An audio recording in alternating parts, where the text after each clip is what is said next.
Is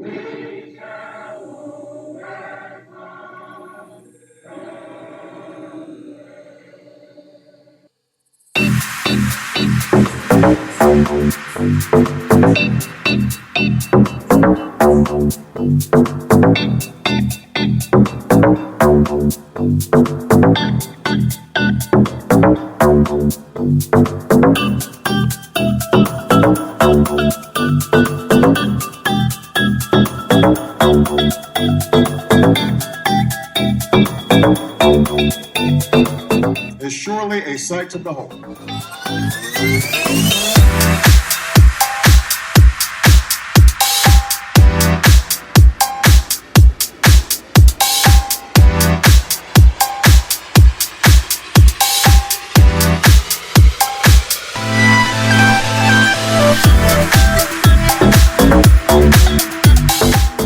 What's up, my peeps? Welcome to another episode from your soon-to-be favorite urban traveler. I'm coming to you from our nation's capital, Washington, D.C.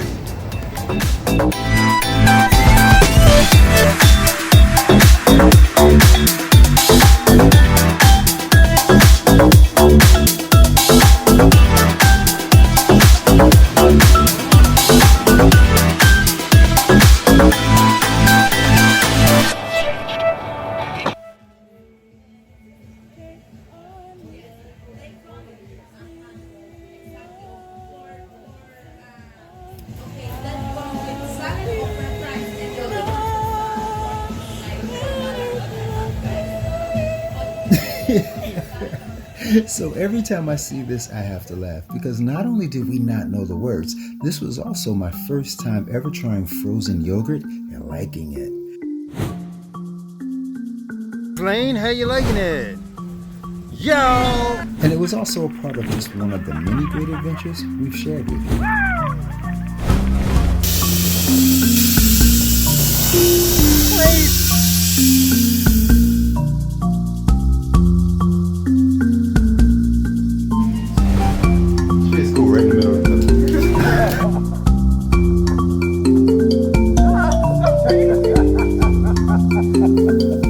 Like I said in the last video, I'm starting a new chapter, y'all.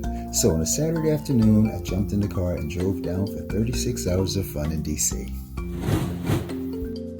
I think I got a little something for everyone. A little tour, a little history, some good food, and a lot of fun. And this is not going to be just another video from the Urban Traveler.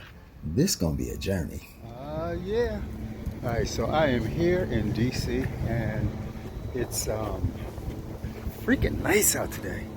I know a lot of people would say, yo, it's cold, but I'm loving it. I'm looking around because I can't believe how nice it is. Did it again. Good spot. So anyone who's followed my channel knows I love to drive, and to me, a 2 to 4 hour drive is never going to be too much. Just right, actually. Woo! Whatever you do, don't listen to this song while you're driving. Wow.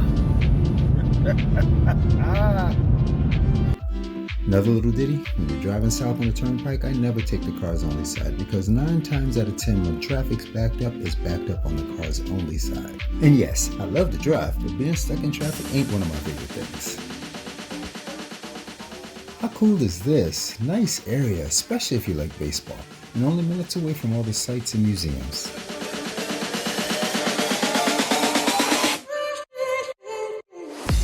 Get my bags and go on in. Now, because I have a car whenever I travel, I always have to consider that when I pick a place to stay, which is why I picked the Hampton Inn and Suites near the Navy Yard, because I'm not paying for overnight parking.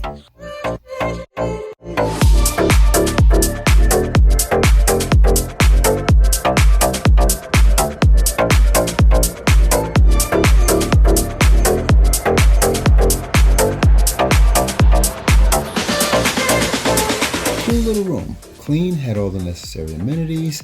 There was a rooftop deck which was closed because it still is winter, but they had a really nice gym, and I always pick a gym wherever I stay just in case. But there was not enough time on this trip to use the gym because there was too much fun to be had.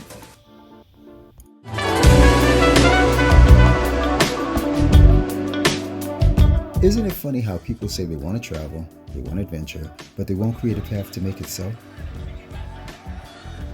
A lot of people say they don't travel because they don't have the time or they don't have the money. They come up with all kinds of excuses. Someone recently told me that they don't travel because they don't have anyone to travel with. Now, I know these reasons sound good in a person's head when they're saying them, or maybe they don't, but I also know that if you want to do something, you will find a way to make it happen. Like how I wanted some soul food tonight, so I did some research and I found that Ooha's wasn't playing around.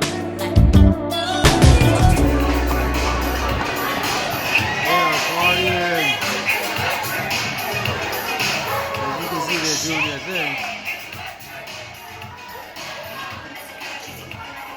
So Ooha's has some really good choices of Southern cuisine on their menu, and I don't think I was at their main spot. But I didn't need to be at their main spot because I'm a dude, and I don't need fancy, I just need to eat, and it just needs to be tasty. And I got mashed potatoes with my fish and collard greens because they ran out of mac and cheese. And that brother walking behind me in the blue, I think is the owner. I should have gone over to him and said, yo, you doing your thing, because this was stupid good. And in all fairness, I was really craving some fried fish, but I did not expect the collard greens to be so good.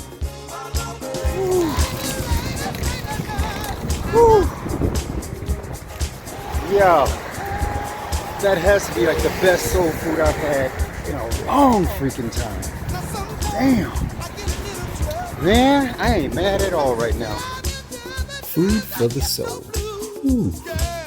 Part of their mission statement is, as a black-owned business, Ooha's has been a staple in the community, serving as a safe space since 2003. We strive to preserve black culture using our talents in the genre of soul food. Now, what I like about that statement is every other culture gets to take pride in what they do. Jews, Italians, Asians, Hispanics. So it felt really good to read something like that, but it felt even better to experience it. So you can get 4 entrees and 3 large sides for only $55. What? What other major city in this country can you do that? I mean, maybe Atlanta?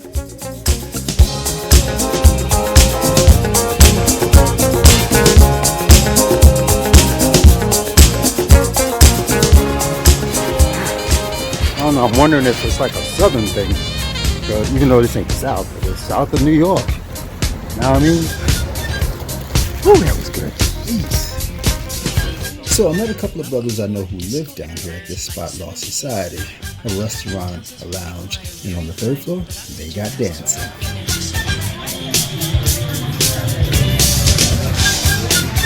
Shonda Paul, so me go so then. Well, I don't really care what people say. Lost Society is one of these places that's got it all. Good drinks, good music.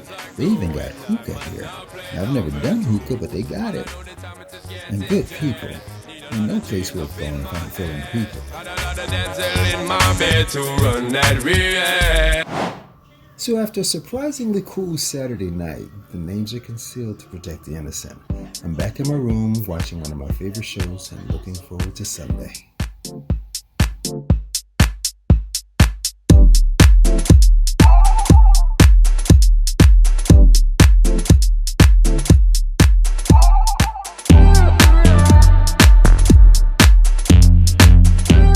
Even if you don't physically stop to visit the monuments when you're in DC, just driving past them could be a nice experience. I downloaded the Lime app last summer to my phone in Seattle. I connected to a scooter here in DC, and I figured this would be how I see the monuments. Because in my mind, this is way more practical than walking the National Mall. And aside from whatever film or smudge this is on my GoPro case, I think it was a good idea. Zipping through the people, covering a lot of ground, and saving a lot of time. Not really going this fast, but at the end of the day, my feet won't hurt. So as I glided through DC on my little scooter, I found that even when I didn't know what was behind the doors of some of these buildings, the beauty and the architecture alone was satisfying. Yeah, if you know me at all, you'd have guessed this would be my first stop. I mean, how could I not have total admiration for a man who had such a beautiful dream for everybody while refusing to let the ugliness that was thrown at him day after day change that dream? I can't believe how blessed I feel right now. This is such a beautiful day here at the Martin Luther King Memorial. There can be no dispute. As a country, we've come a long way from what those before us have had to endure.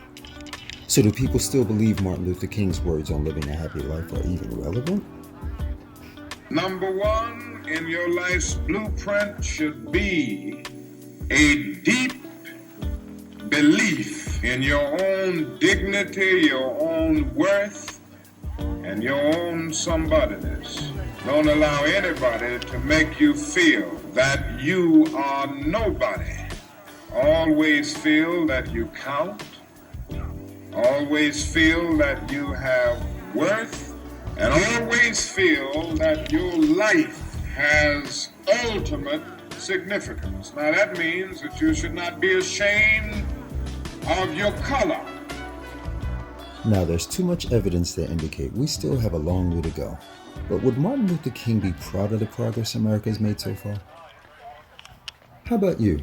Are you trying to make a difference in this world, or do you only exist for your own self-interests? This has to be my most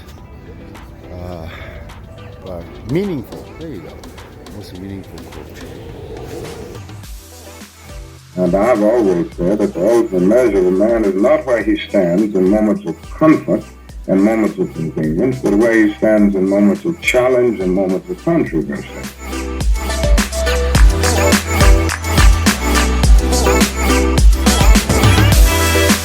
There are 56 pillars in the World War II Memorial representing each of the individual states, territories, and the District of Columbia.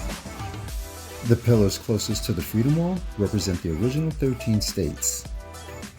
The rest are placed in the order they achieved statehood or became a part of the United States.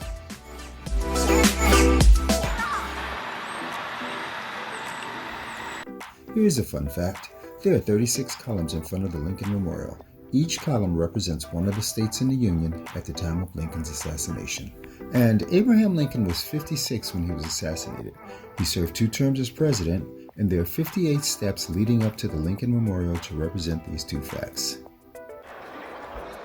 Now, when you enter the chamber, off to the left of Lincoln, you'll find the Gettysburg Address. So I've been here before, but I've never actually come inside and taken a nice shot like this.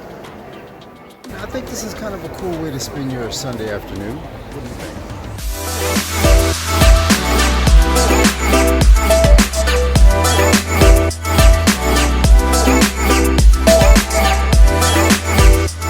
Now, I did this walk once, and as pretty as this is, terrible on a fellow's feet. I'm just saying.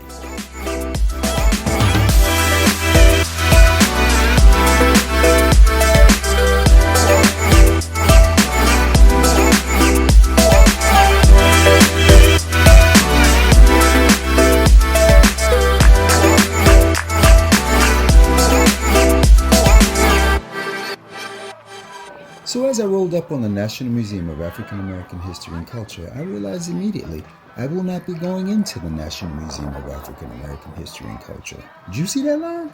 Over 2 hours. And that's with a ticket with a scheduled time entrance. I mean, this place is crazy popular.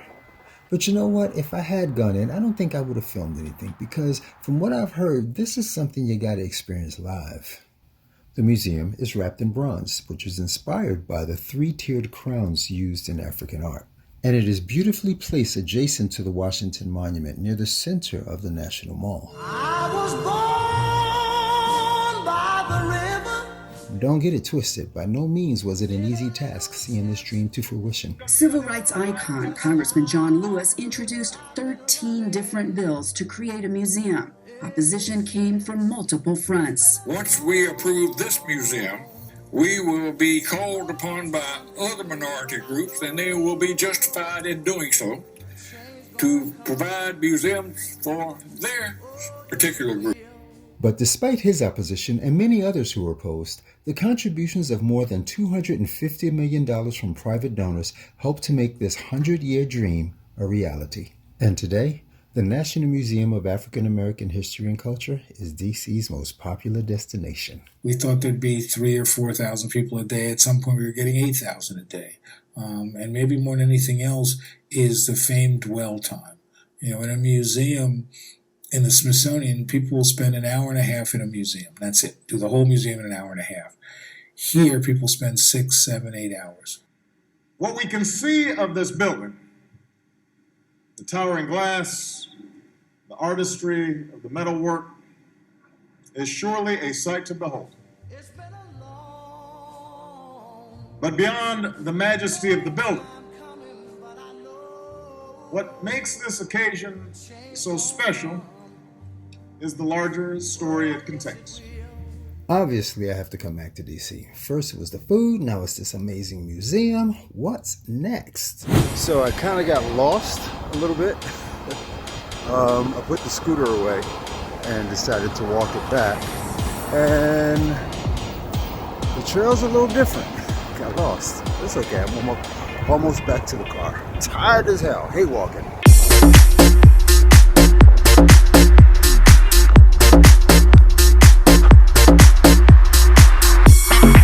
Now, the reason I put the scooter away is because originally I was supposed to go in the Museum of African American History and Culture, but that line, I wasn't supposed to be doing that line. So not realizing how far I parked from the monuments, I thought I'd just walk back to the car. Luckily, it's a really pretty day, and I couldn't help but admire this beauty.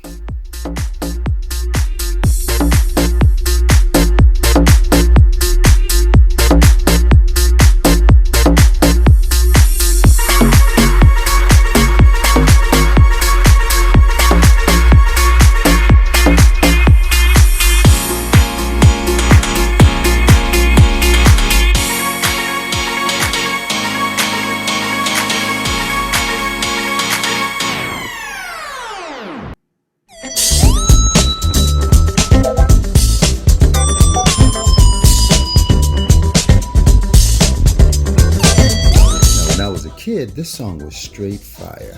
But when I was a kid, I didn't know Rock Creek Park was in DC.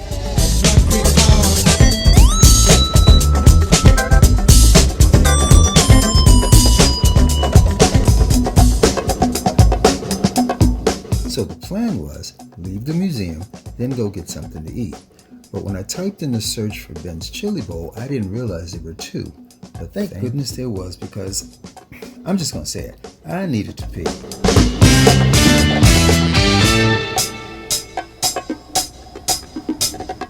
And that's the reason I couldn't wait on that line for 2 hours. And Google Maps just pulled up the closest one. And as luck or my guardian angel would have it, the closest one was also the least busy one, because I wasn't gonna make it. Oh yeah, now this is what it is.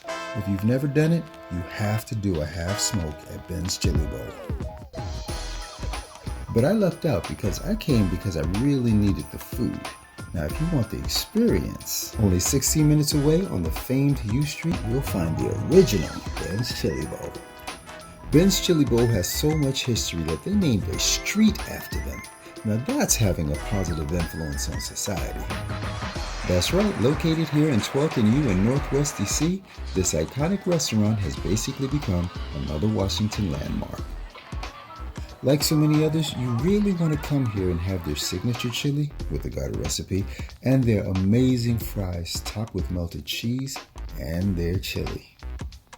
The founder, Ben Ali, took an investment of $5,000 and turned what used to be a pool hall into a modest little restaurant in a community that was considered Black Broadway. Back then, artists like Duke Ellington, Miles Davis, and Quincy Jones would come here after their performances. The doors first opened in 1958, a time when DC was still segregated, and still Ben and his wife Virginia Ali have always kept those doors open to everyone. Here, everyone's always been welcomed. Ben and Virginia made sure the protesters were fed during the 1963 March on Washington, and also after the riots in 1968 when Martin Luther King was assassinated. The city was basically destroyed. But Stokely Carmichael, who was headquartered across the street and ate there every day, asked the rioters not to touch Ben's Chili Bowl. And so they struggled for a while after the riots, but the doors never closed. And today, welcome to Ben's Chili Bowl! And this place is rocking. Hello. But I gotta keep it honest, the thing that initially attracted me to Ben's Chili Bowl was this amazing mural by Nigerian artist Anikan Udofia. I mean, wow. Here you will see beautifully painted iconic figures tied to the DC area.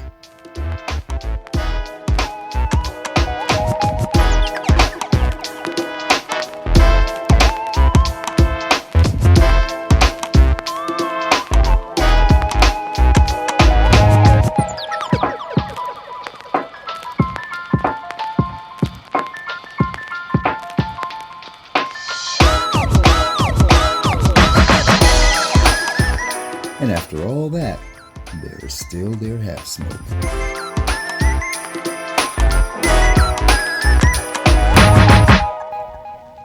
I just think it's really cool to know where this city has been and how it's been reborn, because just as recent as 10 years ago, this wasn't here. None of this was here. And now look at it.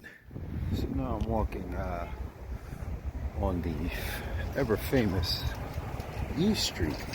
Ironically, the place I hung out last night is right up the street, and the place I just ate is right behind me.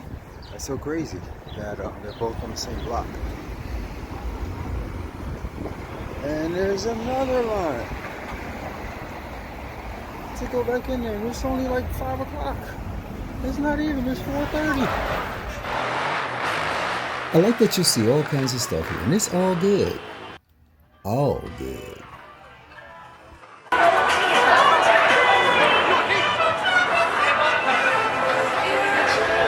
Yo, DC be popping straight up. This looks like a street that I saw in Barcelona, to be honest. This could be Barcelona. It's so weird. So I'm walking down 14th, and I look over to the left and I see a big picture window, and behind it are black folks carrying on like they're having a good time. Now I'm from New York and I've never seen this. A bar for people of color in a really nice area of a major city? Gotta check it out. And I get inside, woohoo! This is 4:30 on a Sunday in DC? The bartender's like, yo, the music you hear is coming from downstairs. Gotta check it out.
It's only around 6 o'clock and the party's already in full swing.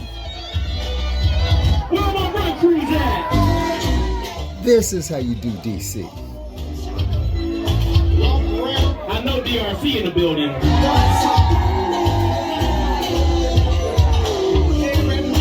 Is Milwaukee here? Let's go!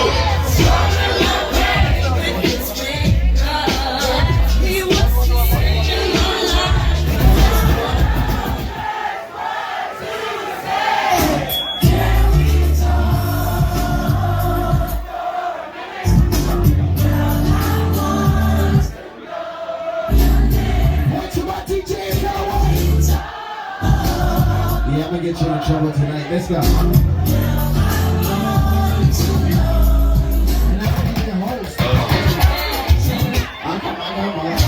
I know I don't have to say it because you already know, but I'm gonna say it anyway. Here's another reason to like DC. I mean, the people here just like having a good time.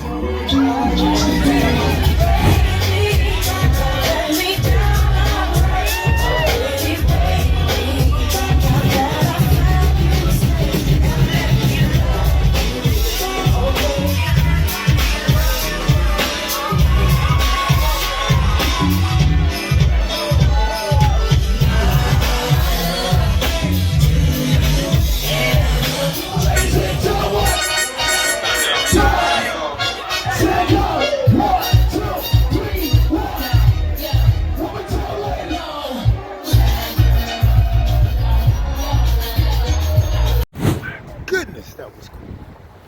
Alright, so I don't even know what to say because I feel like I'm leaving the place and it's just jumping. It's just about to get popping. Y'all better sing this shit. Damn! Do you remember when you were a kid and you didn't, you know, your parents wanted you to go to sleep and they put you in the bed, but you didn't want to go to sleep because you didn't want to miss nothing? That's how I feel right now. I feel like I gotta be, I don't want to leave. And I know I gotta leave because I gotta drive home. But damn, I don't want to leave. It's Sunday night and I'm just like, yo, it's stupid popping right now. Best part is, I always love walking up to my baby. Oh yeah. So as always, thank you for watching. I hope you're a fan of the video. Please like, share, and subscribe to my channel. And leave a comment. Let me know what you think of DC. And I want to wish you peace and love.